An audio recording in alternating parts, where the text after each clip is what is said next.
नमस्कार। इस समय आप देख रहे हैं दूरदर्शन हिमाचल। मैं हूं वजह चौधरी। स्वागत है आप सभी का हमारे आज के कृषि दर्शन कार्यक्रम में। जैसे कि आप सभी को पता है कि मई जून के महीने में बेहद गर्मी होती है और इस गर्मी के मौसम में जो फलदार पौधे होते हैं उन्हें विशेष तौर पर बहुत ही देखभाल की ज़रूरत पड़ती है। तो सरकार ने इसके लिए जगह जगह पर पूरे देश में कृषि विज्ञान केंद्र खोले हुए हैं। तो हमारे साथ स्टूडियो में आज कृषि विज्ञान केंद्र मंडी स्थित सुंदरनगर से डॉक्टर लक्ष्मीकांत शर्मा जी, जो कि वैज्ञानिक बागवानी है, खास तौर पर इस विषय पर चर्चा करने के लिए स्टूडियो में उपस्थित हुए हैं। डॉक्टर शर्मा, आपका बहुत बहुत स्वागत है। मैं आपसे ये जानना चाहूँगा कि ये जो कृषि विज्ञान केंद्र है, इसको खोलने का मुख्य उद्देश्य क्या है? जो भी विश्वविद्यालय में रिसर्च होती है, अनुसंधान होता है, उसको किसानों के खेतों तक कैसे पहुंचा जाए, उसका प्रसार किया जाए, तो उसके लिए भारत सरकार ने हर जिले में एक कृषि विज्ञान केंद्र की स्थापना की है और आज पूरे भारतवर्ष में 700 कृषि विज्ञान केंद्र कार्यरत है, जिनका प्रमुख कार्य प्रसार का, जो भी एक्सटेंशन रिसर्च और जो भी टीचिंग का हमारा विश्वविद्यालय से हो रहा है, खासकर अनुसंधान का जो भी वहाँ पर रिसर्च हो रही है, उसको किसानों के तक कैसे पहुँचाया जाए, उसके बारे में कृषि विज्ञान केंद्र प्रमुख रूप से कार्य कर रहा है किसानों के और बागवानों के हितों के लिए। तो जैसा कि मैंने शुरू में कहा कि जो हमारा आज का जो विषय है, खासकर जो हम अपने बागवान साथियों को, किसानों को, जिस पे हम आज जानकारी देने वाले हैं, वो है कि गर्मियों के मौसम में फलदार पौधों की किस तरह से देखभाल की जाए। इसके बारे में आप थोड़ा सा विस्तार से बताएं। गर्मियों के महीने में, जैसे कि मई जून का महीना है, इसमें तापमान काफ़ी बढ़ जाता है और इस टाइम खासकर काफ़ी जो फलदार पौधे, जैसे आप सेब है या गुठलीदार फल है, आप सदाबहार पौधे, आम है, लीची है, अमरूद है, ये इसमें जो फलों की बढ़ोतरी होती रहती है। तो इस समय हमें 2-3 बातों का विशेष ध्यान रखना पड़ता है। एक तो नमी का इसमें अभाव ना रहे, सिंचाई की व्यवस्था होनी चाहिए। दूसरा, पोषक तत्व उसको किस तरह दी जाए, ताकि क्योंकि डेवलपमेंट इस टाइम फलदार पौधों की होती है, जो फूल इनके जो फल है उनको अच्छी बढ़ोतरी के लिए अच्छा, ताकि उनका साइज बने, इसके लिए अच्छी सिंचाई और पोषक तत्व, इसका हमें खास ध्यान रखना पड़ता है।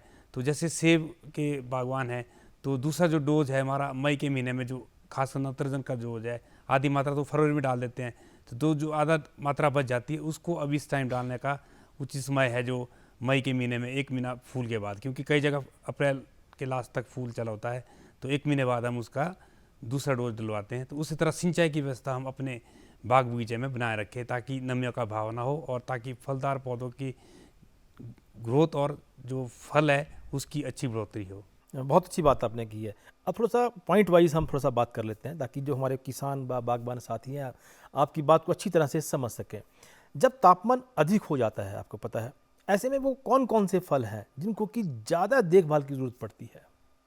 जब हमारा तापमान बहुत ज़्यादा हो जाता है, तो खासकर सदाबहार पौधे ये काफ़ी ज़्यादा गर्मी के लिए सेंसिटिव होते हैं। तो उसमें हमारा अमरूद है, लीची है, आपका आम है और नींबू, इनको हमें विशेष रूप से, खासकर जो छोटे पौधे हैं, इनका खास करके हमें जब तापमान बढ़ जाता है तो इसको काफ़ी बचाने की आवश्यकता होती है, जब छोटे पौधे होते हैं, और उसके लिए हमें घास वगैरह से उनको लपेटना पड़ता है और साथ में हमें सिंचाई की व्यवस्था उसमें करनी पड़ती है साथ साथ में। और जो बड़े पौधे हैं उसके लिए हमें मल्चिंग, उसमें नमी रखने के लिए हमें मल्चिंग का हमें प्रयोग करना चाहिए। और मल्चिंग से हमें 2 फायदे रहते हैं, एक तो नमी का आपका अभाव नहीं रहता है, और दूसरा जो भी खरपतवार वगैरह की उसमें ग्रोथ होती है वो कम हो जाती है। जी, वैसे डॉक्टर साहब, आपने देखा होगा कि अब मौसम में काफ़ी बदलाव आ रहा है। गर्मी में गर्मी नहीं हो रही है, सर्दी में सर्दी नहीं हो रही है। तो अप्रैल मई के महीने में आपने देखा होगा कि बहुत ज़्यादा ओलावृष्टि होती है। तो इसमें किसानों को किस तरह से, बागवानों को देखभाल की ज़रूरत पड़ती है अपने बाग बगीचों को, पौधों को, जो कि फलदार पौधे हैं? इसमें जो ओलावृष्टि का टाइम रहता है, अप्रैल मई का जो महीना बड़ा, इसमें काफ़ी ओलावृष्टि की संभावना रहती है। तो लोगों को, जो किसान बागवान भाई है, तो वो एक जो सरकार की स्कीम है, एंटी हेल नेट्स का हमें प्रयोग करना चाहिए अपने बगीचे में। अप्रैल के महीने में एंटी हेल नेट्स हमें लगानी चाहिए, और इस पर जो अपना बागवानी विभाग है, इस पर सब्सिडी किसानों को दे रहा है। और बिल्कुल हर लोग जहाँ पे खासकर ओला की संभावित क्षेत्र है, वहाँ पे लोग एंटी हेल नेट्स का प्रयोग करें। और जहाँ जब कई बार ओला पड़ जाता है और उसके बाद हमें 24 घंटे के अंदर अंदर हमें फूंदनाशी का एक छिड़काव करना पड़ता है, ताकि उसमें जब ओले से दाग वगैरह पड़ जाते हैं तो उसमें फूंद वगैरह या कोई कीटनाशक वगैरह उसमें आ जाता है, तो हमें बेबिस्टिन या मैनकोज़ेब ये दवाई हमें इसमें डालनी पड़ती है, और साथ में पोषक तत्व जिंक और बोरॉन का भी इसमें छिड़काव करना पड़ता है। अच्छा डॉक्टर शर्मा, थोड़ा सा हमारे किसानों बागवानों को आप ये भी बताएं कि जैसे कि आपने देखा होगा कि गर्मियों के महीनों में आपने देखा होगा कि तनों पर चूना किया जाता है, उसका क्या महत्व है और इसके क्या क्या घटक हैं? चूना आपने देखा जो बागवान भाई अपने बागीचे में लगाते हैं तनों पे, तो उसका काम होता है कि हमें जो तना है पौधे का उसको सूर्य की रोशनी से डायरेक्ट जो सनलाइट पड़े उससे बचाना है, जिसको सनस्कार्ड या सनबर्न कहते हैं। तो इसी पर्पज़ से हमें तने पे चूना लगाना पड़ता है। और चूने लगाने के लिए बागवान भाई जो है, अगर 100 लीटर पानी का घोल बना रहे हैं चूने के लिए, वो कर रहे हैं, तो उसमें हमें 20 किलो अनभुजा चूना, आधा किलो नील रथोता और आधा किलो अलसी का तेल या फेविकॉल, ये क्योंकि इसको चिपकने के लिए ये जरूरी है, तो 100 लीटर पानी में इसका घोल बनाना पड़ता है। और जब चूना का घोल पूरा बन जाता है तो उसको ये देखें कि भाई बिल्कुल ऐसा बनना चाहिए, चिपकने वाला होना चाहिए, जैसे कि बिल्कुल भी पानी ज़्यादा हो जाए और जब आप उसमें लगाए तो तने पे वो टिके ना। तो ये विशेष ध्यान तो इसमें कुछ मिलाया भी जा सकता है इसमें? इनमें कॉपर सल्फेट जो है वो फंजीसाइड का काम करता है, और जो फेविकॉल और मैंने कहा आपको अलसी का तेल, वो चिपकाने का कार्य करता है। अनबुझा चूना इसमें एक घटक, प्रमुख घटक है। तो ये सन जो है डायरेक्ट जो है सन की रेज को उसको उससे इफेक्ट होने देता है तने को। अच्छा, जैसा कि आपने आजकल देखा, क्योंकि आप स्वयं एक बागबानी क्षेत्र से आते हैं या सेब क्षेत्र से आप आते हैं, आपने देखा होगा कि आजकल हिमाचल में जो सेब है वो काफ़ी बड़ा हो चुका है, और बीच में आपने देखा कि ओलावृष्टि भी काफ़ी हुई है। तो ऐसे में इन महीनों में, इन दिनों में खासकर कौन कौन सी स्प्रे की ज़रूरत पड़ती है, किस तरह से रख रखाव करना चाहिए, क्या उसको पौष्टिक तत्व चाहिए होता है? इसमें जो महीने चले होते इस टाइम हमें पोषक तत्वों का खास ध्यान रखना पड़ता है। तो इसमें मल्टीप्लेक्स, बोरॉन और जिंक, ये तीन जो तत्व है, मल्टीप्लेक्स तो हमारे सारे तत्व आ जाते हैं, पर जो बोरॉन और जिंक जो है हमारे हिमाचल की सॉइल में काफ़ी डेफिशिएंट पाए गए हैं। तो किसानों को इस महीने में बोरॉन और जिंक का छिड़काव अवश्य करना चाहिए। बोरॉन हमारा 1 ग्राम प्रति लीटर के हिसाब से और जिंक आधा ग्राम प्रति लीटर पानी के हिसाब से छिड़काव करें। और मल्टीप्लेक्स हम मई के महीने में रिकमेंड करते हैं, और इसका 2.5 ग्राम 2.5 ml प्रति लीटर पानी के हिसाब से 15 दिन के अंतराल पे 2 छिड़काव करने। अच्छा, इन बोरोन और जिंक का दोनों का महत्व क्या है इनका? बोरॉन जो हमारा है, एक तो जब हम फूल आने पे पिंक बर्ड स्टेज पे हम बोरॉन का छिड़काव अगर अपने बागीचे में करते हैं तो इससे पॉलिनेशन में काफ़ी सहायता होती है, क्योंकि ये एक पोलन जर्मिनेशन में, पोलन ट्यूब ग्रोथ जो है पोलन जर्मिनेशन में उसको हेल्प करता है। और जो जिंक जो है आपने कई बार देखा कि हमारे नींबू वगैरह है या दूसरे सेब वगैरह के पौधे हैं, उस छोटे छोटे पत्ते आ जाते हैं, तो छोटे पत्तों को जो है बोलते हैं उनको लिटिल लीफ कहते हैं, तो उससे बचाव के लिए हम अपने बागीचे में जिंक का प्रयोग करते हैं। डॉक्टर साहब, हमारे आप दर्शकों को, खासकर किसानों बागवानों को जो हमारा ये कार्यक्रम देख रहे हैं, उन्हें आप ये भी बताएं कि गर्मियों के महीनों में किसान जो बागवान है वो ज़्यादातर सिंचाई जब आप करते हैं, वो कितना कर पानी देना चाहिए पौधों को, कितना पानी नहीं देना चाहिए, सुबह देना चाहिए, शाम देना चाहिए, उसकी मात्रा कितनी होनी चाहिए?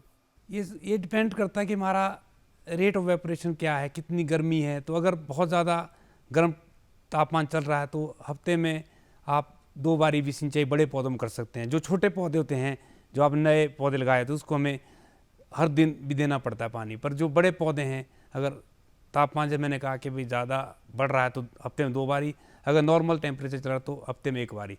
तो हम कोशिशें करते हैं छोटे पौधों में तो हम सुबह शाम पानी दे सकते हैं, और जो बड़े पौधे हमारे होते हैं उसको 1 बारी आप हफ्ते में अगर पानी देते हैं तो शाम के टाइम पानी देना अच्छा रहता है। और एक छोटे पौधे जो आपने लगाए हैं तो उसमें कम से कम आप 3-4 लीटर पानी एक टाइम आपको देना पड़ता है। और जो बड़े पौधे हैं, जैसे हमारा 10 साल से ऊपर का पौधा है, सेब है या दूसरा है, तो उसे कम से कम 15-20 लीटर एक टाइम में आपको देना पड़ता है जब वेपरेशन रेट बहुत बढ़ जाता है। अच्छा डॉक्टर साहब, आपने देखा होगा कि इन गर्मियों के महीनों में खासकर जो आम के पौधे हैं, क्योंकि फलदार पौधे हैं, आम के पौधे में आजकल सड़न रोग लग जाता है, तो इससे कैसे छुटकारा पाया जा सकता है? क्या कुछ इसके लिए करना चाहिए? इनमें जो सड़न रोग जो है फफूंद की वजह से हमारा हो जाता है, एक फफूंद जनित रोग हो जाता है और ह्यूमिडिटी हमारी बढ़ जाती है।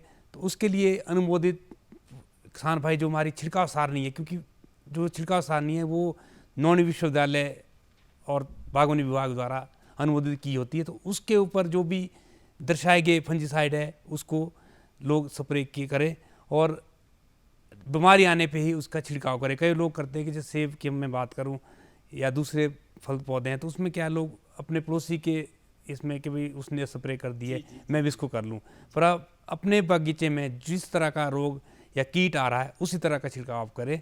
तो जैसे आपने इसमें कहा फल सड़ने के लिए, तो फफूंदनाशी का जो अनुमोदित फफूंदनाशी वेबस्टीन है या दूसरे मैनकोजेब है या कंबी प्रोडक्ट है, ये हम अपने बागीचे में यूज़ कर सकते हैं। डॉक्टर शर्मा, आपने देखा होगा कि लीची भी हमारा एक प्रमुख फल है और लीची में अक्सर फल फटने की समस्या रहती है, तो इसके लिए क्या क्या उपाय किए जाने चाहिए? लीची में ये देखा गया है कि लीची का जो फल फटता है वो टेम्परेचर जो आपका जब बढ़ जाता है और सॉयल मॉइस्चर वेरिएशन हो जाती है तो फट जाता है। क्योंकि आप देखा जून के महीने में बारिश का जो पहले टाइम बढ़ जाता है, अगर ज़्यादा बारिश हुई तो हो 10 दिन बाद हो, तो उस तरह नमी का अभाव हो जाता है। तो एकदम बारिश आने पे जड़ों के थ्रू जो पानी है वो सीधा फलों तक पहुंचता है और उसमें सेल एक्सपेंशन हो जाती है और हमारा फल फट जाता है। तो इसलिए लोग ये करें कि अपने बागीचे में, लीची के बगीचे में नमी बना रखे, बिल्कुल जैसे मल्चिंग वगैरह इसमें प्रयोग कर सकते हैं और हल्की हल्की सिंचाई देते रह करें, ताकि जो इंटरवल है बारिश आने का और तापमान जो बढ़ जाता है तो उस तरह ये वेरिएशन जो सॉइल मॉइस्चर वेरिएशन को हम रोक सकते हैं। तो मल्चिंग इसका एक अच्छा उपाय है कि मल्चिंग से आप और थोड़ा थोड़ा सिंचाई हर दिन थोड़ा करते रहे उसमें। डॉक्टर लक्ष्मीकांत, देखिए हमने बहुत सारी बातें की है जो कि हमारे किसानों के लिए बहुत ही महत्वपूर्ण है। अब मैं थोड़ा सा इस विषय पर आपसे जानकारी चाहूँगा, क्योंकि आपने देखा होगा कि अब एक ऐसा समय आ गया है कि हर एक आदमी चाहता है कि उसके आसपास, उसके घर में, उसकी छत पे कुछ ऐसे पौधे लग जाएं जिसमें फल आते रहें। आपने देखा होगा कि किचन गार्डनिंग भी है, टेरेस गार्डनिंग भी होती है और बड़े बड़े आपने देखा कि इस तरह से गमले लाए जाते हैं, उसमें पौधे लगाते हैं। तो इसके लिए किस तरह की आवश्यकता पड़ती है? कितनी धूप चाहिए, कितनी मिट्टी चाहिए और किस तरह की मिट्टी होनी चाहिए और किस तरह से छांव इनके लिए किए जाए? इन पे आप गमलों वगैरह में अपने मिट्टी भर के उसमें से एक एक प्रपोर्शन में मिट्टी, रेत और गोबर, इसको एक एक के अनुपात में मिलाएं और साथ में ग्रीन शेड नेट जो है उसका आप प्रयोग करें, ताकि आप जो डायरेक्ट जब 50% जो शेड है उसको यूज़ करें, क्योंकि उसमें हो सकता है कि थोड़ी धूप की आवश्यकता रहती है और वो छाया से आप उसको बचा सकते हैं। अगर छाया आप उसमें 100% कर देंगे तो फिर नहीं, पर 50% शेड उसमें करनी पड़ती है। और उसमें गमले में आप लगा सकते हैं, टेरेस गार्डनिंग कर सकते हैं, जैसे उसमें छोटे नींबू के पौधे हैं या स्ट्रॉबेरी है या दूसरे पौधे आपके, खासकर नींबू और स्ट्रॉबेरी, ये जो ऐसे पौधे हैं इसको हम गमलों में लगा सकते हैं। बाकी जो दूसरे छोटे और पौधे भी आप कर सकते हैं, फिर उसको काट छांट के तरीके से उसको एक बोनसाई जापानी तरीका है जिसमें छोटे छोटे पौधे बनाते हैं, उसको बोनसाई कहते हैं। तो बोनसाई वाले पौधे भी आप उसमें कर सकते हैं। तो उसको काट छांट का उसमें काफ़ी महत्व रहता है कि हम उसको किस तरह प्रूनिंग करें, किस तरह उसकी ट्रेनिंग करें ताकि ज़्यादा बढ़े ना वो पौधा। डॉक्टर लक्ष्मीकांत, आपने देखा होगा कि जो हमारे बागबान साथी हैं उनके बगीचों में बहुत सारे पौधे ऐसे होते हैं, जब तौलिया किया जाता है तो जो जड़ें होती है वो कुछ नंगी रह जाती हैं, तो उसको ढकना चाहिए, कैसे ढकना चाहिए, कितना ढकना चाहिए, कितनी उसके ऊपर मिट्टी डालनी चाहिए, नहीं डालनी चाहिए, थोड़ा सा इसके बारे में विस्तार से हमारे आप दर्शकों को बताएं। ये इसमें देखा गया, जब आप बागीचे में तौलिया बनाते हैं तो हमारा ये रहता है कि जो फीडर रूट्स होती है वो मुख्य तने से आधा फुट से 1 फुट की दूरी पे होती है। तो हम जो तौलिया बनवाते हैं तो हम यही रिकमेंड किसान को करते हैं कि भाई आप अपना जो तौलिया बनाना है तो कस्सी जो लगानी है 15 सेंटीमीटर आधा फीट जो है उसकी दूरी से बनाएं और गुलाई में बनाएं उसको। और बाद में तौलिया बनाने के बाद उसको बढ़िया, क्योंकि तौलिया बनाने का पर्पज़ क्या होता है कि हम एरिएशन खोल देते हैं, छिद्र जो है खोल देते हैं ताकि उसको हवा की निकासी बनी रहे। तो उसमें आप जड़ों को एक्सपोज नहीं करेंगे, उसमें मिट्टी बिल्कुल समतल करके जड़ों को ढक देंगे और हो सके तो उसमें मल्चिंग वगैरह साथ कर दे उसमें, ताकि हमारा जो नमी वगैरह उसे बने रहे। इस मौसम में आपने देखा होगा कि कीड़े और बीमारियां भी बहुत लगती है पौधों में, तो इसके रोकथाम के लिए क्या कुछ करना चाहिए, क्या कुछ नहीं करना चाहिए, आप थोड़ा सा हमारे किसानों को, बागवानों को बताएं। इन मौसम में हमारे जैसे गर्मी का मौसम होता है तो खासकर जैसे सेब में हमारा एक माइट की समस्या रहती है, तो उसके लिए किसान बागवान भाई हॉर्टिकल्चर मिनरल ऑयल HMO हम कहते हैं, तो उसको अनुमोदित रेट जो 2 लीटर प्रति 200 लीटर पानी का है उसको करें। और जो दूसरे हमारे सब ट्रॉपिकल फ्रूट्स है जैसे सदाबहार पौधे, उसके लिए हमारे जो छिड़काव सारणी बागवानी विभाग और विश्वविद्यालय अनुमति की है उसको समय समय पर उसको करते रहें। और कीड़े वगैरह का प्रकोप के लिए आप जैसे प्राकृतिक टाइप से भी जैसे कर सकते हैं, उसमें हमारा नीम वगैरह का जो नीमस्तर है उसको आप यूज़ कर सकते हैं। पर वो छोटे लेवल पे है, पर बड़े लेवल पे हमें कीटनाशक या फूंकनाशी हमें करने पड़ते हैं। डॉक्टर साहब थोड़ा सा ये भी बताएं कि जब हम जो स्प्रे करते हैं, खासकर पानी की स्प्रे करते हैं, दवाई की स्प्रे नहीं कर रहा हूँ, तो पत्तों पे कितने प्रतिशत होनी चाहिए, तने पे कितने प्रतिशत होनी चाहिए, करनी भी चाहिए जब फल लगा हो, नहीं भी करनी चाहिए? पानी का छिड़काव हम कर सकते हैं अगर जहाँ पे, पर बेस्ट तरीका ये रहता है कि हम सिंचाई की विधि के लिए ड्रिप इरिगेशन का अपने बागीचे में प्रयोग करें, या ड्रिप नहीं है तो हम स्प्रिंकलर इरिगेशन का भी हम करते हैं। जैसे अभी बात चल रही थी कि हम ग्रीन हाउस में अपने छोटे छोटे पौधे लगा सकते हैं, उसके लिए स्प्रिंकलर इरिगेशन हम जो बोलते हैं छिड़काव जो है ड्रॉपर विधि से उस तरह करें।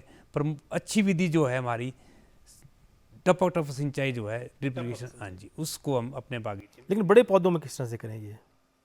बड़े पौधों में आप छिड़काव कर सकते हैं, पर जो बड़े पौधों में आपने करना है उसको आप ड्रिप इरिगेशन कर सकते हैं, क्योंकि वो लाइन जो उसका बनती है लेटरल लाइन जो बोलते हैं पाइप होती है, उसमें एक मेन जो आपका टैंक होता है उससे आपकी मेन लाइन से सब लाइन होती है, वो एक छोटे छोटे ड्रिपर जो होते हैं वो तौलियों में लगाए जाते हैं। डॉक्टर लक्ष्मीकांत, आप हमारे इस कार्यक्रम में आए और हमारे किसानों बागबानों को आज आपने इतनी अच्छी जानकारी साझा की है, इसके लिए आपका बेहद शुक्रिया। तो कार्यक्रम किसी दशा में आज बस इतना ही, लेकिन आप देखते रहिए दूरदर्शन हिमाचल। नमस्कार।